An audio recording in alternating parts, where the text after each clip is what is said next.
اللہ تعالیٰ نے نبی مکرم صلی اللہ علیہ وسلم کو حکمت بھی دی ہے کہ کب کہاں پر کیا بولنا ہے اور کن کو کیسے سمجھانا ہے. یعنی نبی کریم صلی اللہ علیہ وسلم انسان کی نفسیات سے بھی واقف تھے کہ کس انسان کو کس کے یعنی کیسے سمجھایا جائے, کیسی مثال دی جائے, اور اس کو اگر سمجھانا ہے بھی تو کیسے سمجھائے. تو رسول کائنات صلی اللہ علیہ وسلم کو اللہ تعالیٰ نے کیا یہ حکمت دی تھی کہ انسان کو کیسے ہینڈل کرنا ہے. ایک مرتبہ حضرت انس بن مالک رضی اللہ تعالیٰ عنہ سے روایت ہے کہ نبی کریم صلی اللہ علیہ وسلم نے ایک اعرابی کو دیکھا. کیا دیکھا؟ ایک اعرابی کو دیکھا کہ وہ مسجد کے اندر پیشاب کر رہا ہے. اب آپ دیکھ لیں اگر کوئی حالات حاضرہ کے مطابق اگر کوئی مسجد میں پیشاب کرے تو ہم کتنا غصہ کرتے ہیں ان کے اوپر, یعنی مارنے تک بھی آ جائے تو ہم اس کو یعنی نقصان بھی بچاتے ہیں, یعنی کچھ بول کے بھی اس کو دور کرتے ہیں کہ یہ پاکیزہ جگہ ہے, یہ پیشاب کے لیے نہیں بنی. لیکن رسول کائنات صلی اللہ علیہ وسلم کے زمانے میں ایک اعرابی نے کیا کیا, مسجد کے اندر پیشاب کر رہا تھا. اب صحابہ کو غصہ آیا کہ یہ ایسی جگہیں ہیں جہاں پر ہم اللہ کی عبادت کرتے ہیں, اللہ کو یاد کرتے ہیں, قرآن پڑھتے ہیں, نبی مختار صلی اللہ علیہ وسلم کی زیارت اسی جگہ پر کرتے ہیں, اور یہ پیشاب یہاں پر کر رہا ہے. تو صحابہ کو بہت غصہ آیا. صحابہ کیا ہے اس کو ڈانٹنے ڈپٹنے کے لیے یا مارنے کے لیے لگ کے آگے بڑھے تو رسول کائنات صلی اللہ علیہ وسلم نے منع فرما دیا کہ صحابیوں ابھی رک جاؤ, کرنے دو اس کو پیشاب.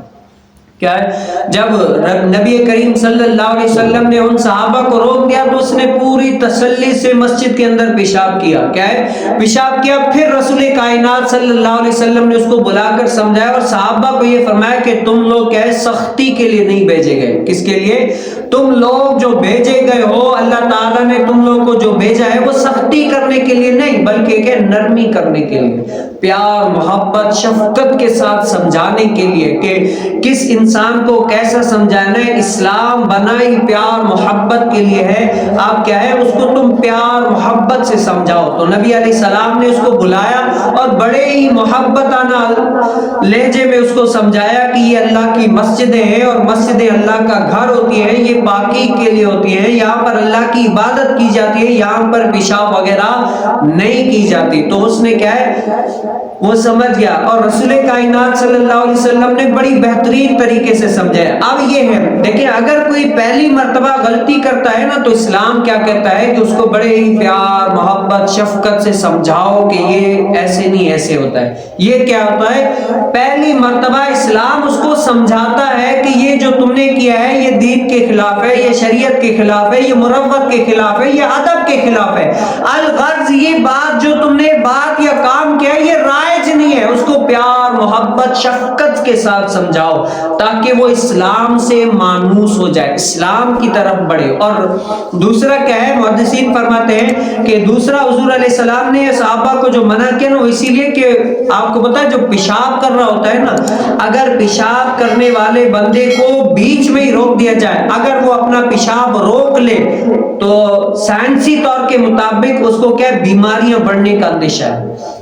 جو پیشاب کر رہا ہے اور پیشاب کرتے کرتے کوئی بولے اس کو یا رک جائے یا روک لے تو اس کو کیا بیماریاں بڑھنے کا اندیشہ ہے. تو رسول کائنات صلی اللہ علیہ وسلم نے اس سے یہ بھی کیا ہے الفت محبت بھائی چارہ یہ بھی اس سے یعنی ایک نیکی کی کہ کرنے تو اب پیشاب کر تو لیا ہے چلو کرنے کی کوشش کرتا ہمیں پتا چلتا ہم اس کو روک لیتے, اب تو اس نے ابتدا کر لیا اب کرنے دو, ویسے ہی ناپاک جگہ کرنی تھی کر تو لیا اب اس کو چھوڑ دو. اب کیا ہے اب ہم اس کے ساتھ نیکی یہ کرتے ہیں اگر بیچ میں روکیں گے تو اس کی کیا بیماریاں بڑھ جائیں گی.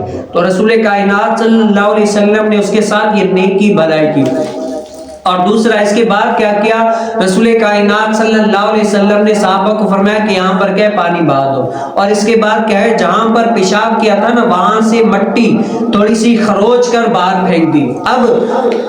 اب یہاں سے ایک مسئلہ یہ بھی ظاہر ہوتا ہے جیسے اگر پیشاب والی جگہیں ہیں وہاں پر اگر کوئی مسجد مدرسہ وغیرہ بنانا چاہے تو آیا شرعی اعتبار سے بنا سکتا ہے یا نہیں بنا سکتا. پہلے تو دیکھا جائے گا بھئی وہیں پر کیوں بنانا ہے, کوئی اور جگہ ہے تو وہاں پر بنا لے, لیکن اگر ضروری ہے کوئی بھی ایسی وجہ آ گئی وہیں پر بنانا ہے تو اب آیا اس جگہ پر پیشاب پاخانے والی جگہ پر مسجد مدرسہ یا کوئی بھی پاکیزہ چیز بنانا چاہے تو بنا سکتا ہے یا نہیں؟ حکم شرع کیا ہے؟ تو آپ علماء ہماری اس بارے میں رہنمائی یہ کرتے ہیں کہ وہاں پر کیا ہے، آپ کوئی مٹی خروچیں، حالات حاضرہ کے مطابق کیا ٹریکٹر کے ذریعے یا کوئی بندہ لگا کر کسی بھی اعتبار سے 2 4 5 فٹ نیچے کھود کر وہ مٹی کیا ہے خروچ کر نکال دیں، پھر اس کو اچھی والی مٹی سے پلین کر دیں، پھر آپ جو بھی کرنا چاہتے ہیں وہاں پر بنانا چاہیں تو بنا سکتے ہیں۔ لیکن پہلے یہی پوچھا جائے گا کہ بھئی اگر وہ گندگی کے لیے مختص جگہ ہو گئی ہے تو وہاں پر